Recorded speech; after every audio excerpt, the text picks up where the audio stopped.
Assalamualaikum warahmatullahi wabarakatuh. Kami dari kelompok 3 ingin mempresentasikan hasil diskusi kami yang berjudul Keseimbangan Ekonomi Tiga Sektor. Di sini saya Siti Halimah NIM 121 sebagai moderator sekaligus pemateri kedua. Langsung saja kepada pemateri pertama. Waktu dan tempat dipersilahkan. Assalamualaikum warahmatullahi wabarakatuh. Perkenalkan, nama saya Kamelia Rutiana Mahmud. Di sini saya sebagai pemateri pertama kelompok ekonomi makro tentang keseimbangan ekonomi tiga sektor. Nah, di materi pertama ini saya akan menjelaskan tentang aliran-aliran dan pendapatan dan pembelanjaan dalam ekonomi tiga sektor. Dalam perekonomian tiga sektor, kegiatan perdagangan luar negeri masih dibilang terabaikan. Karena apa? Karena dalam menganalisis suatu perekonomian tiga sektor masih dimisalkan bahwa kegiatan ekspor dan impor itu tidak ada. Hal ini disebabkan karena analisis yang memisalkan barang-barang dan jasa yang diproduksi tidak dikirimkan ke luar negeri dan masyarakat atau perusahaan tidak membeli dan menggunakan barang dan jasa yang diimpor. Selanjutnya ini adalah aliran pendapatan dan syarat keseimbangan. Nah, aliran pendapatan dan syarat keseimbangan ini bertujuan untuk menunjukkan penentu pendapatan nasional dalam perekonomian. Kemudian selanjutnya ada pula aliran pendapatan dan pengeluaran. Nah, dalam campur tangan pemerintah mengenai perekonomian dan menimbulkan 3 jenis aliran baru dalam sirkulasi aliran pendapatan. Apa saja? Yaitu yang pertama, pembayaran pajak oleh rumah tangga dan perusahaan kepada pemerintah. Yang kedua, pengeluaran dari sektor pemerintah ke sektor perusahaan. Dan yang ketiga, pendapatan dari sektor pemerintah ke sektor rumah tangga. Nah, dari adanya 3 aliran tersebut, dalam perekonomian tertutup ciri-ciri pokok aliran-aliran pendapatan dan pengeluaran itu sebagai berikut. Yang pertama, pembayaran oleh sektor perusahaan sekarang dapat dibedakan menjadi 2, yaitu pembayaran kepada sektor rumah tangga sebagai faktor-faktor produksi dan pembayaran pajak pendapatan perusahaan kepada pemerintah.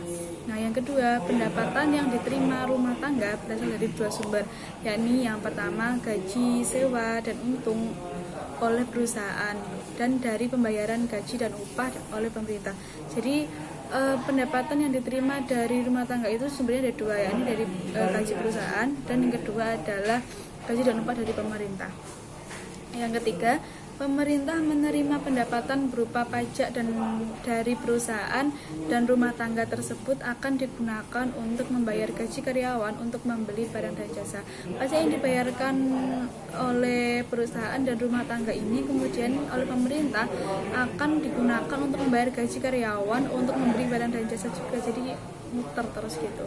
Nah, yang keempat, pendapatan yang diterima oleh rumah tangga akan digunakan untuk memenuhi 3 kebutuhan, yakni membiayai konsumsi, disimpan sebagai tabungan, dan membayar pajak rumah tangga. Nah, dari sini ada persamaannya, sehingga persamaannya adalah Y sama dengan C plus S, Y sama dengan C plus S plus T. Nah, di mana C itu adalah pengeluaran konsumsi, S adalah tabungan, dan T adalah pajak rumah tangga. Itu sesuai dengan pendapatan yang diterima tadi. Kemudian yang kelima, dalam hal ini tabungan rumah tangga dipinjamkan oleh lembaga-lembaga keuangan pada pengusaha yang menanamkan modal. Yang keenam, pengeluaran agregat atau AE telah bertambah banyak jenisnya, yaitu di samping pengeluaran konsumsi dan investasi, sekarang termasuk pengeluaran pemerintah. Nah, sehingga dapat juga ini ditarik persamaan, yakni AE atau pengeluaran agregat sama dengan C plus I sama dengan G, di mana C ini tadi pengeluaran konsumsi, I investasi, dan G adalah pengeluaran pemerintah.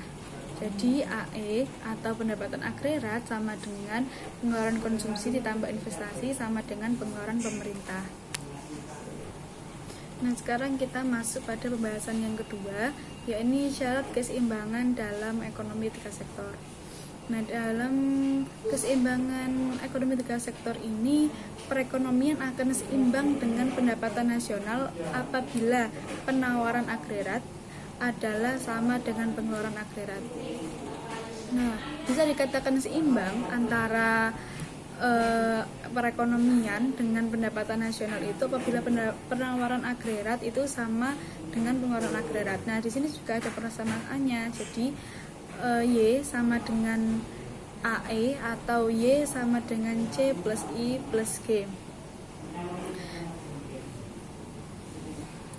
Nah, kemudian ketika perusahaan memproduksi barang dan jasa, maka akan mewujudkan aliran pendapatan pada sektor rumah tangga, yakni gaji, upah, sewa, bunga, dan keuntungan. Nah, maka pendapatan rumah tangga ini harus sama nilainya dengan pendapatan nasional.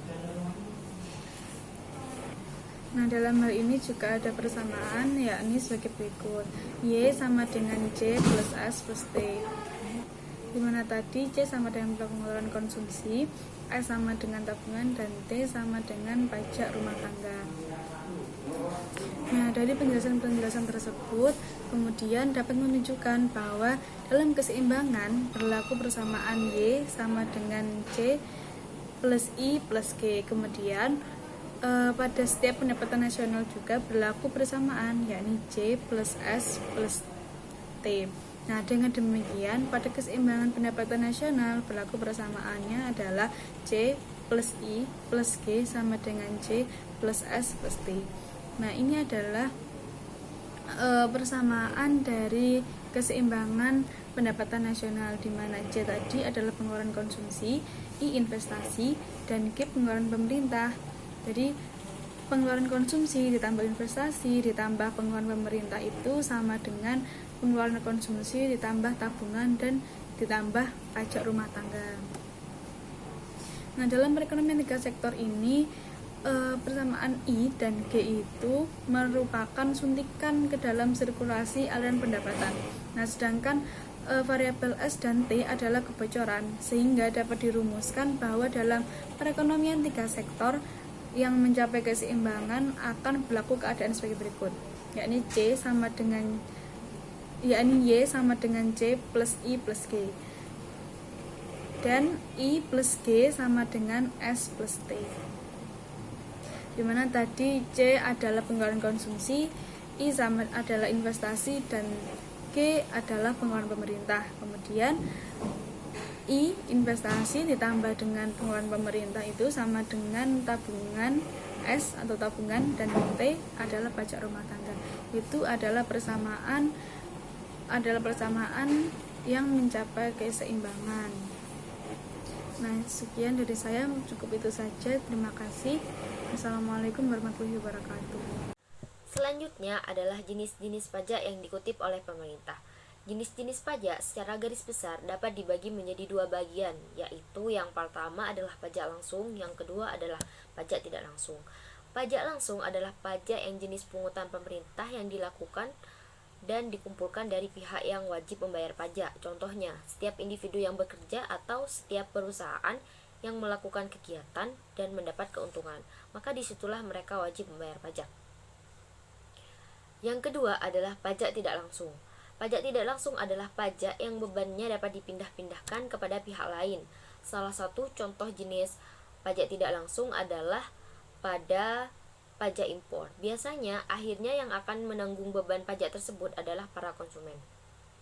Di samping pajak langsung dan pajak tidak langsung, terdapat golongan baru jenis pajak, yaitu sistem pajak dibedakan menjadi 3. Yang pertama adalah pajak regresif, yang kedua adalah pajak proporsional, yang ketiga adalah pajak progresif. Yang pertama, pajak regresif. Pajak regresif adalah sistem pajak yang presentasi pungutan pajaknya menurun apabila pendapatan yang dikenakan pajak menjadi bertambah tinggi. Dalam pendapatan tersebut, sistem ini tergolong pendapatan yang rendah. Pajak yang dipungut meliputi bagian yang tinggi pendapatan tersebut. Namun, semakin tinggi pendapatan, maka akan semakin kecil presentasi pajak itu dibandingkan dengan keseluruh pendapatannya. Yang kedua adalah pajak proporsional. Pajak ini adalah pajak yang tetap besarnya pada berbagai tingkat pendapatan, yaitu dari pendapatan yang sangat rendah kepada yang sangat tinggi. Dalam sistem pajak ini, tidak dibebankan di antara penduduk yang kaya atau yang miskin dan di antara perusahaan kecil. Yang ketiga adalah pajak progresif. Pajak progresif ini adalah pajak yang sistem presentasinya bertambah apabila pendapatan semakin meningkat. Pada pajak progresif menyebabkan pertambahan nominal pajak yang dibayar menjadi semakin cepat apabila pendapatan semakin tinggi. Contohnya, jika pendapatan yang dipajak adalah sampai 500.000, maka presentasi pajaknya adalah 2%.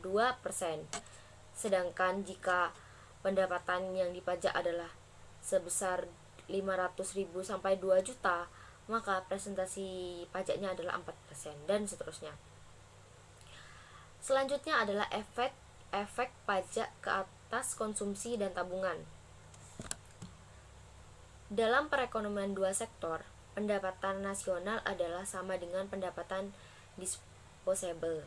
Sebagai akibat adanya pajak dalam perekonomian tiga sektor, pendapatan disposable telah menjadi lebih kecil dan pendapatan daripada pendapatan nasional. Perhubungan di antara pendapatan disposable dan pendapatan nasional dapat dinyatakan dengan persamaan YD sama dengan Y min T. Dengan YD adalah pendapatan disposable, Y sebagai pendapatan nasional, dan T sebagai pajak. Jadi, pendapatan disposable sama dengan pendapatan nasional dikurangi dengan pajak. Berdasarkan sifat pengaruh pajak kepada pendapatan disposable, pengeluaran konsumsi dan tabungan secara umum dapat dirumuskan sebagai pajak yang dipungut akan mengurangi pendapatan disposable sebanyak pajak yang akan dipungut tersebut. Penurunan pendapatan disposable menyebabkan pengeluaran konsumsi dan tabungan rumah tangga akan berkurang sebagai tingkat pendapatan. Assalamualaikum warahmatullahi wabarakatuh. Saya Fida Dwi Cantika, NIM 163. Di sini saya akan menjelaskan tentang pengeluaran pemerintah dan faktor dan keseimbangan dalam perekonomian tiga faktor. Yang pertama, pengeluaran pemerintah dan faktor. Pada jumlah pengeluaran pemerintah yang akan dilakukan dalam suatu periode tertentu tergantung banyak faktor. Yang terpenting adalah jumlah pajak yang akan diterima, tujuan-tujuan kegiatan ekonomi jangka pendek dan pembangunan ekonomi jangka panjang, dan pertimbangan politik dan keamanan. 1. Proyeksi jumlah pajak yang diterima. Salah satu faktor penting yang menentukan besarnya pengeluaran adalah jumlah pajak yang diramaikan. Dalam penyusunan anggaran belanjanya, pemerintah harus terlebih dahulu membuat proyeksi mengenai jumlah pajak yang akan diterima. Makin banyak jumlah pajak maka makin banyak pula pembelanjaan pemerintah yang akan dilakukan. 2. Tujuan-tujuan ekonomi yang ingin dicapai. Pemerintah penting sekali perannya dalam perekonomian. Kegiatan yang dapat memanipulasi atau mengatur kegiatan ekonomi ke arah yang diinginkan. Beberapa tujuan penting dalam penentuan pengeluaran pemerintah adalah mengatasi masalah pengangguran, menghindari inflasi, dan percepatan pembangunan ekonomi jangka panjang. Nomor 3, pertimbangan politik dan keamanan. Pada kekacauan politik, perselisihan di antara berbagai golongan masyarakat dan daerah sering berlaku di berbagai negara di dunia. Keadaan seperti itu akan menyebabkan kenaikan perbelanjaan pemerintah yang sangat besar, terutama apabila operasi militer perlu dilakukan. Ancaman kestabilan dari negara luar dapat menimbulkan kenaikan yang besar dalam pengeluaran ketentaraan dan akan memaksa pemerintah membelanjakan uang yang jauh lebih besar dari pendapatan pajak. Fungsi pengeluaran pemerintah. Seperti pada faktor-faktor yang mempengaruhi pengeluaran di atas, dapat disimpulkan bahwa pendataan nasional tidak dapat memegang peranan yang penting dalam menentukan pembelanjaan pemerintah. Berdasarkan keterangan tersebut, fungsi pembelanjaan pemerintah adalah sejajar dengan sumbu datar dan demikian besarnya tidak tergantung kepada pendapatan nasional. Ini berarti seperti dengan sifat pengeluaran investasi. Pembelanjaan pemerintah adalah pembelanjaan ekonomi dan perubahan-perubahan perbelanjaan pemerintah digambarkan dalam bentuk perpindahan fungsi pengeluaran pemerintah ke atas atau ke bawah. Kedua, saya akan menjelaskan tentang keseimbangan dalam perekonomian tiga sektor. Uraian keseimbangan pendapatan nasional dalam perekonomian tiga sektor dibedakan menjadi dua keadaan. Yang pertama, dalam perekonomian di mana sistem pajaknya adalah sistem pajak tetap. Yang kedua, perekonomian di mana sistem pajaknya adalah sistem pajak proporsional. Pajak tetap dan keseimbangan pendapatan. Untuk menegakkan keseimbangan pendapatan nasional dalam perekonomian, di mana sistem pajaknya adalah pajak tetap digunakan pemisahan di bawah ini. 1. Jumlah pajak dan sifat hubungan di antara pendapatan nasional, konsumsi dan tabungan adalah seperti dalam bagian 2 tabel 5.1. Dengan demikian fungsi konsumsi adalah C sama dengan 60 plus 0,75Y. Fungsi konsumsi sesudah pajak, dan fungsi tabungan adalah S sama dengan min 100 ditambah 0,25Y, pajak adalah T sama dengan 40. 2. Investasi sektor perusahaan adalah I sama dengan 120 triliun rupiah, dan pengeluaran pemerintah adalah G sama dengan 60 triliun rupiah. Keseimbangan secara angka. Data yang ditunjukkan pada tabel 5.3 kolom 1, 2, 3, dan 4 adalah pendapatan nasional, pajak, konsumsi, dan tabungan seperti yang terdapat bagian 2 tabel 5.1. Ini adalah sesuai dengan pemisalan di atas. Seterusnya kolom 5 dan 6 berturut-turut menunjukkan investasi perusahaan dan pengeluaran pemerintah. Kolom 7 menunjukkan pengeluaran agregat AE dalam perekonomian 3 sektor. Nilainya dihitung dengan formula AE sama dengan C plus I plus G. Keseimbangan secara grafik. Secara grafik dapat dibedakan menjadi 2 pendekatan, yaitu pertama pendekatan penawaran agregat pengeluaran agregat Y sama dengan AE. Kedua pendekatan suntikan bocoran J sama dengan W. Dengan menggunakan pendekatan penawaran agregat pengeluaran agregat, keseimbangan pendapatan nasional dapat dicapai apabila fungsi pengeluaran agregat C plus I plus G memotong garis 45 derajat garis Y sama dengan AE. Titik perpotongan kedua garis tersebut menggambarkan keseimbangan perekonomian, di mana Y sama dengan C plus I plus G. Dalam pendekatan bocoran, keseimbangan tercapai pada perpotongan fungsi suntikan I plus G dan fungsi bocoran S plus T. Keseimbangan secara aljabar. Dalam pendekatan penawaran agregat permintaan agregat, keseimbangan pendapatan nasional dicapai apabila Y sama dengan C plus I plus G. Cara menyontoh angka yang telah dimisalkan dan diterangkan bahwa 1. C sama dengan 60 plus 0,75Y dan S sama dengan min 100 plus 0,25Y. Yang kedua, I sama dengan 120, yang ketiga G sama dengan 60. Dengan demikian pendapatan nasional pada keseimbangan adalah dalam triliun rupiah. Y sama dengan C plus I plus G. Y sama dengan 60 plus 0,75Y plus 120 plus 60. 0,25Y sama dengan 240, Y sama dengan 960. Pajak proporsional dan keseimbangan pendapatan. Untuk menerangkan keseimbangan pendapatan nasional perekonomian yang menggunakan sistem pajak proporsional digunakan pemisalan-pemisalan. 1. Presentasi kadar pajak dan sifat hubungan di antara pendapatan nasional dan konsumsi dalam tabungan adalah seperti dalam bagian 2 tabel 5.2. Maka fungsi konsumsi adalah C sama dengan 90 plus 0,60Y dan fungsi tabungan adalah S sama dengan minus 90 plus 0,20Y. Fungsi pajak adalah T sama dengan 0,20Y. 2. Investasi perusahaan adalah I sama dengan 150 triliun rupiah dan pengeluaran pemerintah G sama dengan 240 triliun rupiah. Keseimbangan secara angka. Keseimbangan ini ditunjukkan dalam tabel 5.4. Titik data dalam kolom 1, 2, 3, dan 4 adalah seperti yang terdapat pada tabel 5.2 bagian 2. Investasi perusahaan pengeluaran pemerintah berturut-turut ditunjukkan dalam kolom 5 dan 6. Perbelanjaan agregat AE sama dengan C plus I plus G ditunjukkan dalam kolom 7. Keseimbangan secara grafik. Grafik A dalam gambar 5.6 menunjukkan keseimbangan mengikut pendekatan penawaran agregat pengeluaran agregat. Fungsi konsumsi adalah C sama dengan 90 plus 0,60Y. Fungsi konsumsi pemotong garis 45 derajat pada Y sama dengan 225, yaitu pada ketika Y sama dengan C.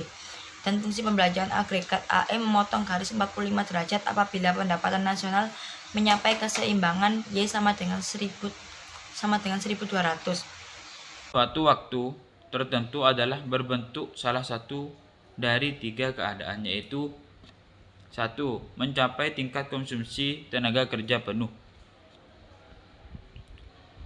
2. Menghadapi masalah pengangguran. 3. Menghadapi masalah inflasi. Terus peranan kebijakan fiskal. 1. jurang deflasi. 2. Akibat kebijakan fiskal ke atas kegiatan ekonomi. Bentuk kebijakan fiskal diskresioner. Kebijakan ini dapat diartikan sebagai langkah-langkah pemerintah untuk mengubah pengeluaran pajaknya dengan tujuan untuk mengurangi gerak naik turun tingkat ekonomi dari waktu ke waktu dan menciptakan suatu tingkat kegiatan ekonomi yang mencapai tingkat konsumsi tenaga kerja yang tinggi, tidak menghadapi masalah inflasi dan selalu mengalami pertumbuhan yang memuaskan. Pengangguran dan kebijakan fiskal. Pada hakikatnya terdapat 3 faktor yang menentukan besar perubahan dalam anggaran belanja untuk mengatasi masalah pengangguran atau inflasi yang dihadapi sebagai berikut. 1. Besarnya perbedaan di antara pendapatan nasional yang sebenarnya dicapai dengan pendapatan nasional yang akan tercapai pada konsumsi tenaga kerja penuh.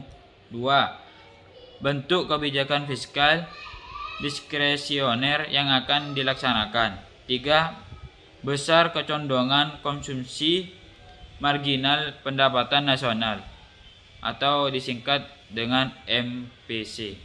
Sekian dari saya, kurang lebihnya mohon maaf. Wassalamualaikum warahmatullahi wabarakatuh. Multiplier pengeluaran pemerintah. Investasi perusahaan dan pengeluaran pemerintah adalah komponen dari pengeluaran agregat. Kenaikan investasi secara langsung akan mengakibatkan kenaikan pengeluaran agregat. Maka tahap pertama dari proses multiplier pertambahan investasi akan menaikkan pendapatan nasional yang sama besarnya.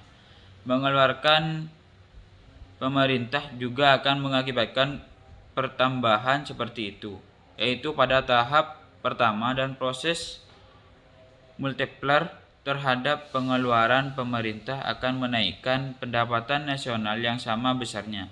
Sebagai akibat dari keadaan ini, maka nilai multiplier dari perubahan investasi adalah sama dengan nilai multiplier dari perubahan pengeluaran pemerintah. Multiplier pajak. Perubahan pajak menyebabkan efek yang berbeda dari yang diakibatkan oleh perubahan investasi, dan perbedaan pemerintah titik perubahan pajak tidak secara langsung mengakibatkan perubahan mengeluarkan agregat dan pendapatan nasional. Masalah makroekonomi dan kebijakan fiskal. Langkah-langkah pemerintah untuk membuat perubahan dalam sistem pajak dalam pembelanjaan dengan maksud untuk mengatasi masalah-masalah ekonomi yang dihadapi dinamakan kebijakan fiskal. Dalam usaha untuk menunjukkan konsumsi kebijakan fiskal dalam mengatasi masalah ekonomi yang dihadapi, bagian ini akan menerangkan 2 hal berikut ini. 1. Menunjukkan bentuk masalah yang mungkin dihadapi dalam perekonomian. 2. Menerangkan bentuk langkah kebijakan fiskal dalam mengatasi masalah ekonomi yang dihadapi. Masalah pengangguran dan inflasi. Dalam tingkat kegiatan ekonomi, negara yang wujud pada suatu waktu tertentu adalah berbentuk salah satu dari 3 keadaan, yaitu 1. Mencapai tingkat konsumsi tenaga kerja penuh. Sekian dari kelompok 3, kurang lebihnya mohon maaf. Wassalamualaikum warahmatullahi wabarakatuh.